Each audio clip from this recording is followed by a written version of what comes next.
Kinuha ko muna yung mananap na taga-bato dito. Pang level 4 ko to mga doy. Kaso biglang dumating yung Karina. Kala siguro niya mapipigilan niya yung pagle-level 4 ko. Sus, Mario Sip, nakatakas pa. Buenas, later on ka na lang. Dito, nakipag 1 by 1 ako sa pagong. Kaso yung Odisa, nag-alagid-alagid mga doy. Parang may masama siyang balak. Kita mo naman talaga yan, oh. May masama talaga siyang balak. Kaya lang yung balak niya, naging alaala na lang ginin taon. Agoy, ano to, Joy? Nag-bug or nag-ball?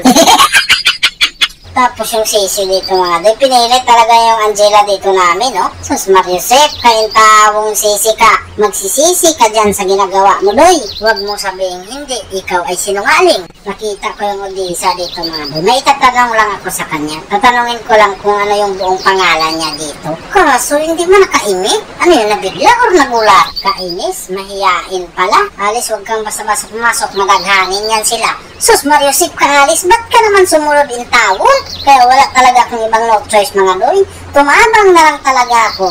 Kung hindi ako tumabang doon, pakiramdam ko, dali siya doon. Good decision ba yung ginawa ko doon mga doy? At andito na nga mga doy, nakita ko na si Literon. Tingnan natin kung yung buenas niya nandito pa rin ba? Sus, Mariusep, yung buenas niya nag-expire na.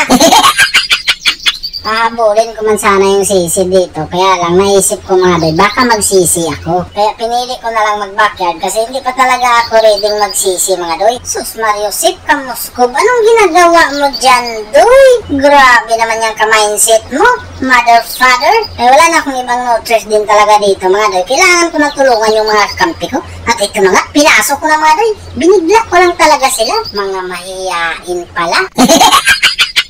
Naku po, Alice, nagpanggap kang bayani dyan. Lumalaban ka sa humigit kumulang, pero dito ka punta rin tulungan kita. Naku po, hindi na yung tao nakahiya nga mga doy, pero piligro ang kaimtang ko rito mga doy. Tapos ang ginawa ng sisi dito, pinili talaga niya kasi gusto daw talaga niya ako. Eh paano yan, hindi nga kita gusto doy. Wala ka talagang magagawa hindi nga talaga kita gusto Oh, ano na nangyayari sa'yo dyan? Ba't humiga ka na?